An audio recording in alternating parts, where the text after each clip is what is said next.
ನೀವೇನಾದರೂ ಲೋಕಲ್ ಅಂಗಡಿಗಳಿಗೆ ಮನೆಗೆ ಬೇಕಾಗಿರೋ ಐಟಮ್ಸ್ನ ತೊಗೊಳಕ್ಕೆ ಹೋದರೆ ಬೇಕಾಗಿರೋ ಐಟಮ್ಸ್ನ ಒಂದು ಲಿಸ್ಟ್ ಮಾಡಿಕೊಂಡು ಏನು ಬೇಕೋ ಅದನ್ನು ಮಾತ್ರ ತೊಗೊಂಡು ಅಲ್ಲಿಂದ ಬರ್ತೀರಾ. ಆದರೆ ಇದೇ ಐಟಮ್ಸ್ಗಳನ್ನ More, Big Bazaar, Reliance, Metro, DMart ಈ ರೀತಿ ಬೇರೆ ಬೇರೆ ಸೂಪರ್ ಮಾರ್ಕೆಟ್ಗಳಿಗೆ ಹೋದರೆ ಏನೋ ತೊಗೊಳಕ್ಕೋಗಿ ಇನ್ನೇನೋ ತೊಗೊಂಡು ಬೇಡದೇ ಇರೋ ವಸ್ತುಗೂ ಒಂದಷ್ಟು ದುಡ್ಡು ಖರ್ಚು ಮಾಡಿ ಬರ್ತೀರಾ. ಹಾಗಂತ ಸೂಪರ್ ಮಾರ್ಕೆಟ್ ನಿಮ್ಮ ಲಿಸ್ಟಲ್ಲಿ ಇಲ್ಲದೇ ಇರೋ ಐಟಮ್ಸ್ನ ತೊಗೊಳ್ಳಿ ಅಂತ ಫೋರ್ಸ್ ಕೂಡ ಮಾಡಲ್ಲ, ರೆಕಮೆಂಡ್ ಕೂಡ ಮಾಡಲ್ಲ. ಇದೇ ಪ್ರಾಡಕ್ಟ್ಸ್ ತೊಗೊಳ್ಳಿ ಅಂತಲೂ ಆ ಪ್ರಾಡಕ್ಟ್ ಮೇಲೆ ಬರೆಯಲ್ಲ, ಹಾಗೆ ಬೋರ್ಡ್ ಕೂಡ ಹಾಕಲ್ಲ. ಡೈರೆಕ್ಟಾಗಿ ನೀವು ಜಾಸ್ತಿ ಶಾಪಿಂಗ್ ಮಾಡಿ ಅಂತ ನಿಮ್ಮನ್ನ ಅಪ್ರೋಚ್ ಕೂಡ ಮಾಡಲ್ಲ. ಆದರೆ ಇಂಡೈರೆಕ್ಟಾಗಿ ಕೆಲವೊಂದು ಟ್ರಿಕ್ಸ್ನ ಯೂಸ್ ಮಾಡಿ ನಮ್ಮ ಬ್ರೈನ್ನ ಫೋರ್ಸ್ ಮಾಡಿ ಜಾಸ್ತಿ ಐಟಮ್ಸ್ ತೊಗೊಳ್ಳೋ ಥರ ಮಾಡ್ತಾರೆ. ಸೂಪರ್ ಮಾರ್ಕೆಟು ಹಾಗ್ಯಾಕೆ ಮಾಡುತ್ತೆ ಅಂತ ನೀವು ಅನ್ಕೋಬೋದು, ಆದರೆ ಈ ವಿಡಿಯೋ ನೋಡಿದ ಮೇಲೆ ನಿಮಗೆ ಗೊತ್ತಾಗುತ್ತೆ. ಸೂಪರ್ ಮಾರ್ಕೆಟು ಹೇಗೆ ಪ್ರತಿಯೊಂದು ಚಿಕ್ಕ ವಿಷಯನೂ ಬಳಸ್ಕೊಂಡು ನಮ್ಮ ಬ್ರೈನ್ನ ಮ್ಯಾನಿಪುಲೇಟ್ ಮಾಡ್ತಾರೆ ಅಂತ, ಹೇಗೆ ಜಾಸ್ತಿ ಐಟಮ್ ಪರ್ಚೇಸ್ ಮಾಡೋ ಹಾಗೆ ಮಾಡ್ತಾರೆ ಅಂತ. ವಿಡಿಯೋ ತುಂಬ ಇಂಟ್ರೆಸ್ಟಿಂಗ್ ಆಗಿರುತ್ತೆ, ಸೊ ಎಲ್ಲೂ ಸ್ಕಿಪ್ ಮಾಡದೆ ಕೊನೆವರೆಗೂ ನೋಡಿ. ಸೂಪರ್ ಮಾರ್ಕೆಟ್ ಯೂಸ್ ಮಾಡೋ ಫಸ್ಟ್ ಟ್ರಿಕ್ ಯಾವುದು ಗೊತ್ತಾ? ಅದೇ ವಿಶಾಲವಾದ ಪಾರ್ಕಿಂಗ್ ಸ್ಪೇಸ್ನ ಕಸ್ಟಮರ್ಗೆ ಕೊಡೋದು. ನೀವೇನಾದರೂ ಕಾರ್ ಅಥವಾ ಬೈಕ್ನಲ್ಲಿ ಶಾಪಿಂಗ್ ಮಾಡೋಕ್ಕೆ ಅಂತ ಹೋಗಿದ್ರೆ ನಿಮಗೆ ಸರಿಯಾದ ಪಾರ್ಕಿಂಗ್ ಸ್ಪೇಸ್ ಸಿಕ್ಕಲಿಲ್ಲ ಅಂದರೆ ನೀವು ಶಾಪಿಂಗ್ ಮಾಡೋ ಅಷ್ಟು ಹೊತ್ತು ನಿಮ್ಮ ಕಾನ್ಸಂಟ್ರೇಷನ್ ಎಲ್ಲ ನಿಮ್ಮ ಗಾಡಿ ಮೇಲೆ ಇರುತ್ತೆ. ಸೊ ನೆಮ್ಮದಿಯಾಗಿ ಶಾಪಿಂಗ್ ಮಾಡೋಕ್ಕಾಗೋದಿಲ್ಲ. ಅರ್ಜೆಂಟಲ್ಲಿ ನಿಮಗೆ ಏನು ಬೇಕೋ ಅದನ್ನು ಮಾತ್ರ ತಗೊಂಡು ಅಲ್ಲಿಂದ ಹೊರಡ್ತೀರ. ಅದೇ ಪಾರ್ಕಿಂಗ್ ಟೆನ್ಷನ್ ಇಲ್ಲ ಅಂತಂದರೆ ಆರಾಮಾಗಿ ಒಂದಷ್ಟು ಹೊತ್ತು ಸೂಪರ್ ಮಾರ್ಕೆಟ್ ಎಲ್ಲ ಸುತ್ತಾಡಿ ಬೇರೆ ಪ್ರಾಡಕ್ಟ್ಸ್ಗಳನ್ನೂ ನೋಡ್ತೀರಾ. ಸೊ ಇದನ್ನೇ ತಲೆಯಲ್ಲಿಟ್ಕೊಂಡು ಆಲ್ಮೋಸ್ಟ್ ಎಲ್ಲ ಸೂಪರ್ ಮಾರ್ಕೆಟ್ಗಳು ತಮ್ಮ ಕಸ್ಟಮರ್ಸ್ಗೆ ಪಾರ್ಕಿಂಗ್ ಸ್ಪೇಸ್ನ ಕೊಡುತ್ತೆ. ನೀವು ಎಷ್ಟು ನೆಮ್ಮದಿಯಿಂದ ಶಾಪಿಂಗ್ ಮಾಡ್ತೀರೋ ಸೂಪರ್ ಮಾರ್ಕೆಟ್ಗೆ ಅಷ್ಟು ಲಾಭ. ಆದಮೇಲೆ ಇವರು ಯೂಸ್ ಮಾಡೋ ನೆಕ್ಸ್ಟ್ ಟ್ರಿಕ್ ಯಾವುದು ಗೊತ್ತಾ? ಒಳಗಡೆ ಎಂಟ್ರಿ ಆಗ್ತಿದ್ದಂಗೆ ಸೂಪರ್ ಮಾರ್ಕೆಟ್ಗಳಲ್ಲಿ ಎಂಟ್ರೆನ್ಸ್ನಲ್ಲೇ ದೊಡ್ಡ ದೊಡ್ಡ ಬ್ಯಾಸ್ಕೆಟ್ ಹಾಗೂ ಟ್ರಾಲೀಸ್ನ ಇಟ್ಟಿರ್ತಾರೆ. ಇದನ್ನು ಕೊಡೋದ್ರಿಂದ ಅವ್ರು ನಿಮ್ಗೇನೋ ದೊಡ್ಡ ಹೆಲ್ಪ್ ಮಾಡ್ತಿದ್ದಾರೆ ಅಂತ ಅನ್ಕೋಬೇಡಿ, ಇದರಿಂದೇನೋ ಅವ್ರದ್ದೊಂದು ಸ್ವಾರ್ಥ ಇರುತ್ತೆ. ಯಾವುದೋ ಒಂದು ಪ್ರಾಡಕ್ಟ್ಸ್ನ ಪರ್ಚೇಸ್ ಮಾಡೋಕ್ಕೆ ಬಂದಿರುವಂಥ ಕಸ್ಟಮರು ಎಂಟಿ ಬ್ಯಾಸ್ಕೆಟ್ ಅಥವಾ ಟ್ರಾಲಿನ ನೋಡಿ ಗಿಲ್ಟಿ ಫೀಲ್ ಆಗಿ 10 ಪ್ರಾಡಕ್ಟ್ಸ್ನ ಪರ್ಚೇಸ್ ಮಾಡಲಿ ಅಂತಲೇ ಸೂಪರ್ ಮಾರ್ಕೆಟ್ ನಿಮಗೆ ಬ್ಯಾಸ್ಕೆಟ್ ಅಥವಾ ಟ್ರಾಲಿನ ಕೊಡೋದು. ಈ ಥರ ಟ್ರಾಲೀಸ್ ಕೊಡೋದ್ರಿಂದ ಅವರು ಇಂಡೈರೆಕ್ಟ್ ಆಗಿ ನಮ್ಮ ಬ್ರೈನ್ಗೆ ಮೆಸೇಜ್ ಕೊಡೋಕ್ಕೆ ಟ್ರೈ ಮಾಡ್ತಾರೆ. ನಾವು ಬೇಕಾಗಿರೋ ಐಟಮ್ಸ್ನೂ ತೊಗೊಂಡು ಬೇಡದೇ ಇರೋ ಐಟಮ್ಸ್ನೂ ತೊಗೊಂಡು ಟ್ರಾಲಿನ ತುಂಬಿಸ್ತಾ ಹೋಗ್ತೀವಿ. ಕೆಲವು ಸೈಂಟಿಸ್ಟ್ಗಳು ಈ ಟ್ರಾಲಿ ಮೇಲೆ ಎಕ್ಸ್ಪೆರಿಮೆಂಟ್ ಕೂಡ ಮಾಡಿದಾರಂತೆ. ಈ ಎಕ್ಸ್ಪೆರಿಮೆಂಟಲ್ಲಿ ಗೊತ್ತಾಗಿದ್ದೇನೆಂದರೆ, ನಾರ್ಮಲ್ ಆಗಿ ಶಾಪಿಂಗ್ ಮಾಡೋರಿಗಿಂತ ಈ ಟ್ರಾಲಿ ಯೂಸ್ ಮಾಡಿ ಶಾಪಿಂಗ್ ಮಾಡೋರು 40%ಗಿಂತ ಜಾಸ್ತಿ ಪ್ರಾಡಕ್ಟ್ಸ್ನ ಪರ್ಚೇಸ್ ಮಾಡ್ತಾ ಹೋಗ್ತಾರೆ. ನೀವು ಯಾವುದಾದ್ರೂ ಅಬ್ಸರ್ವ್ ಮಾಡಿ, ನೀವು ಸೂಪರ್ ಮಾರ್ಕೆಟ್ಗೆ ಹೋದಾಗ ಯಾವುದಾದ್ರೂ ಐಟಮ್ ಸಾಂಗ್ಸ್ನೋ ಇಲ್ಲ ಮಾಸ್ ಸಾಂಗ್ಸ್ನೋ ಪ್ಲೇ ಮಾಡಿರ್ತಾರ ಅಂತ? ಚಾನ್ಸೇ ಇಲ್ಲ. ಸೂಪರ್ ಮಾರ್ಕೆಟಲ್ಲಿ ಯಾವತ್ತೂ ಒಂಥರ ಸ್ಲೋ ಮತ್ತು ಸ್ಮೂತ್ ಮ್ಯೂಸಿಕ್ ಪ್ಲೇ ಆಗ್ತಾ ಇರುತ್ತೆ. ಇದು ಕೂಡ ಒಂದು ಟ್ರಿಕ್ಕೆ. ಈ ಥರ ಸ್ಲೋ ಮ್ಯೂಸಿಕ್ ಪ್ಲೇ ಮಾಡೋದ್ರಿಂದ ನಮ್ಮ ಬ್ರೈನ್ನ ರಿಲ್ಯಾಕ್ಸ್ ಮಾಡ್ತಾರೆ. ಏನೂ ಅರ್ಜೆಂಟ್ ಇಲ್ಲ, ಆರಾಮಾಗಿ ಶಾಪಿಂಗ್ ಮಾಡಿ ಅಂತ ನಮ್ಮ ಬ್ರೈನ್ನ ಮ್ಯಾನಿಪುಲೇಟ್ ಮಾಡ್ತಾರೆ. ಇನ್ನೊಂದು ಇಂಟ್ರೆಸ್ಟಿಂಗ್ ವಿಚಾರ ಏನಪ್ಪ ಅಂದರೆ, ಸೂಪರ್ ಮಾರ್ಕೆಟ್ಗಳಲ್ಲಿ ಕಿಟಕಿಗಳು ಇರೋದಿಲ್ಲ. ನೀವು ನೆಕ್ಸ್ಟ್ ಟೈಮ್ ಹೋದಾಗ ಬೇಕಾದರೆ ಚೆಕ್ ಮಾಡಿ ನೋಡಿ, ಅಲ್ಲಿ ಕಿಟಕಿ ಇರೋದಕ್ಕೆ ಚಾನ್ಸೇ ಇಲ್ಲ. ಇದು ಕೂಡ ಒಂದು ಟ್ರಿಕ್ಕೆ. ಹೊರಗಡೆ ಏನು ನಡೀತಿದೆ, ಹೊರಗಡೆ ವಾತಾವರಣ ಹೇಗಿದೆ ಇವೆಲ್ಲ ನಮಗೆ ತಿಳಿಬಾರ್ದು ಅಂತ, ಟೈಮ್ ಬಗ್ಗೆ ನಾವು ತಲೆ ಕೆಡಿಸ್ಕೊಬಾರ್ದು ಅಂತ ಬೇಕು ಅಂತಲೇ ಕಿಟಕಿಗಳನ್ನ ಇಡೋದಿಲ್ಲ. ಇವಾಗ ನೀವು ಮಧ್ಯಾಹ್ನ ಹೊತ್ತು ಸೂಪರ್ ಮಾರ್ಕೆಟ್ಗೆ ಹೋಗಿದ್ದೀರಾ ಅಂದ್ಕೊಳ್ಳಿ. ಅಲ್ಲೇನಾದರೂ ಕಿಟಕಿ ಇದ್ದರೆ ಸಂಜೆ ಆಗ್ತಿದ್ದಂಗೆ ವಾತಾವರಣ ಬದಲಾಗೋದು ನೋಡಿ ನಿಮಗೆ ಸಡನ್ನಾಗಿ ಫ್ಲ್ಯಾಶ್ ಆಗಿ ಸಂಜೆ ಆಯಿತು ಅಂತ ಹೊರಡಬೇಕು ಅಂತ ಹೊರಡ್ತೀರ. ಕಿಟಕಿನೇ ಇಲ್ಲ ಅಂದ್ಕೊಳ್ಳಿ, ಹೊರಗಡೆ ಏನು ನಡೀತಿದೆ ಅಂತ ಜಾಸ್ತಿ ತಲೆನೂ ಕೆಡ್ಸ್ಕೊಳಕ್ಕೆ ಹೋಗೋದಿಲ್ಲ. ನಾವು ಟೈಮ್ ಕೂಡ ನೋಡ್ತಿರಲ್ಲ, ಹಾಗಾಗಿ ಶಾಪಿಂಗ್ ಮಾಡ್ತಾನೆ ಇರ್ತೀವಿ. ಇದಕ್ಕೋಸ್ಕರನೇ ನೋ ವಿಂಡೋ ಪಾಲಿಸಿನ ಎಲ್ಲ ಸೂಪರ್ ಮಾರ್ಕೆಟ್ಗಳು ಯೂಸ್ ಮಾಡ್ತವೆ. ನಿಮಗೆ ಇನ್ನೊಂದು ವಿಷಯ ಗೊತ್ತಾ? ಕಸ್ಟಮರ್ಸ್ಗೆ ಟೈಮ್ ಗೊತ್ತಾಗಬಾರ್ದು ಅಂತ ಸೂಪರ್ ಮಾರ್ಕೆಟ್ಗಳಲ್ಲಿ ಗಡಿಯಾರ ಕೂಡ ಇಡಲ್ಲ.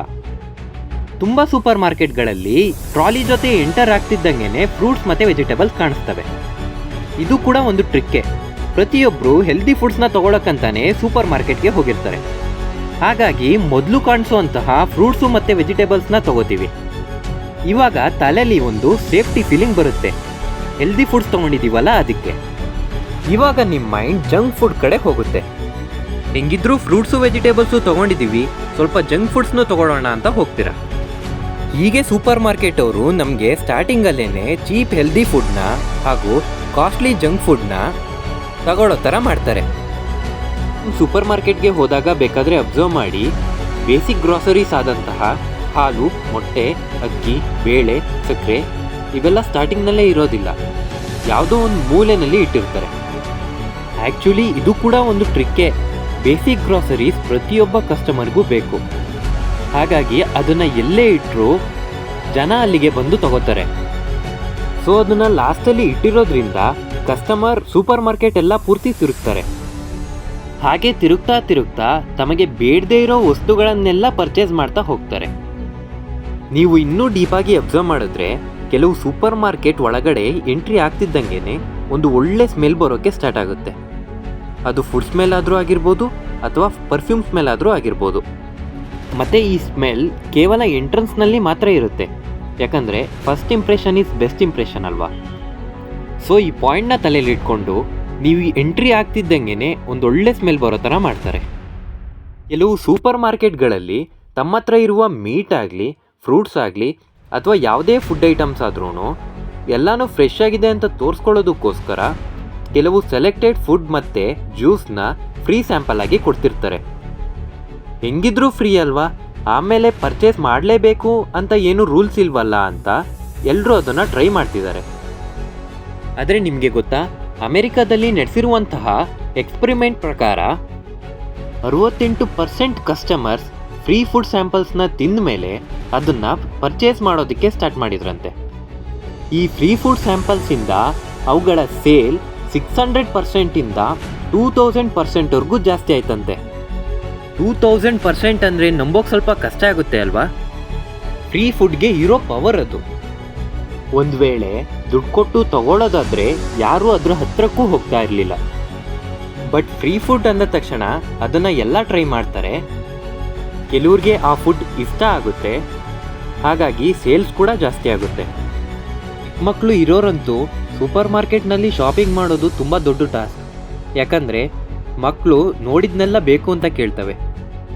ಆ್ಯಕ್ಚುಲಿ ಈ ಪಾಯಿಂಟ್ನು ಕೂಡ ಸೂಪರ್ ಮಾರ್ಕೆಟ್ನವರು ತುಂಬ ಚೆನ್ನಾಗಿ ಯೂಸ್ ಮಾಡ್ಕೋತಾರೆ. ಮಕ್ಕಳಿಗೆ ಬೇಕಾಗಿರೋ ವಸ್ತುಗಳನ್ನ ಕೆಳಗಡೆ ರ್ಯಾಕ್ನಲ್ಲೇ ಅವ್ರ ಕೈಗೆ ಸಿಗೋ ಹಾಗೆ ಇಡ್ತಾರೆ. ಯಾಕಂದರೆ ನೀವು ಬೇಕಾದರೆ ಅಬ್ಸರ್ವ್ ಮಾಡಿ ನೋಡಿ, ಬಿಸ್ಕೆಟ್ಸು, ಚಾಕ್ಲೇಟ್ಸು, ಆಟದ ಸಾಮಾನು ಎಲ್ಲನೂ ಕೆಳಗಡೆನೇ ಇರುತ್ತೆ. ಸೂಪರ್ ಮಾರ್ಕೆಟ್ಗಳಲ್ಲಿ ಯೂಸ್ ಮಾಡೋ ಇನ್ನೊಂದು ಟ್ರಿಕ್ ಯಾವುದು ಗೊತ್ತಾ? ಅದೇ by 1 get 1 free, by 2 get 1 free, by 3 get 2 free. ಈ ಆಫರ್ಸ್ ಕೇಳೋಕ್ಕೆ ಚೆನ್ನಾಗೇ ಇರುತ್ತೆ, ಆದರೆ ಈ ಆಫರ್ಸ್ ಕೊಟ್ಟು ಸೂಪರ್ ಮಾರ್ಕೆಟ್ನವರು ನಮಗೆ ಅವಶ್ಯಕತೆನೇ ಇಲ್ಲದಿರೋ ಪ್ರಾಡಕ್ಟ್ಸ್ನ ಪರ್ಚೇಸ್ ಮಾಡೋ ಥರ ಮಾಡ್ತಾರೆ. ಹೇಳಿ ಆಯಿಲ್ಸು, ಟೂತ್ಪೇಸ್ಟು, ಸೋಪು ಇದ್ರ ಮೇಲೆ ಆಫರ್ಸ್ ಕೊಟ್ಟರೆ ಪರವಾಗಿಲ್ಲ. ಪರ್ಫ್ಯೂಮ್ಸು, ಸಾಕ್ಸು, ಕೂಲ್ ಡ್ರಿಂಕ್ಸು ಇವಕ್ಕೆ ಆಫರ್ಸ್ ಕೊಟ್ಟರೆ ಸೂಟ್ ಆಗೋದಿಲ್ಲ.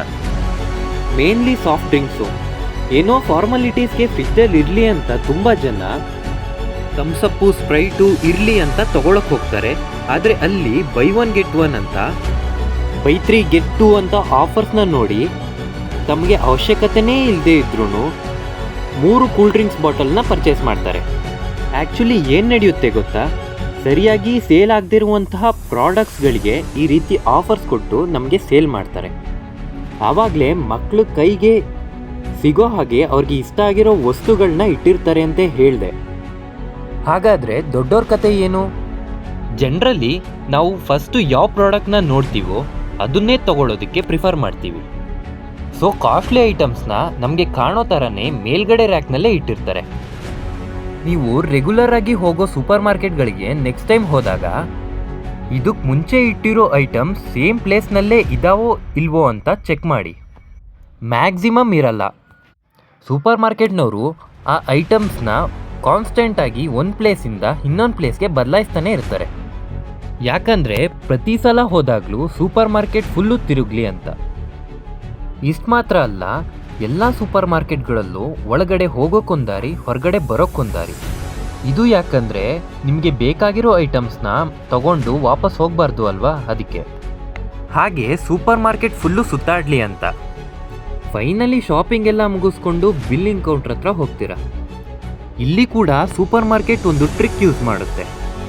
ನೀವು ಯಾವುದಾದ್ರೂ ಯೋಚನೆ ಮಾಡಿದ್ದೀರಾ, ಅಷ್ಟು ದೊಡ್ಡ ಪಾರ್ಕಿಂಗ್ ಪ್ಲೇಸ್, ಅಷ್ಟು ದೊಡ್ಡ ಟ್ರಾಲೀಸ್ ಕೊಟ್ಟು ಸೂಪರ್ ಮಾರ್ಕೆಟ್ನವರು ಬಿಲ್ಲಿಂಗ್ ಕೌಂಟ್ರ್ ಮಾತ್ರ ಅಷ್ಟು ಇಕ್ಕಟ್ಟಾಗಿ ಮಾಡಿರ್ತಾರೆ ಅಂತ?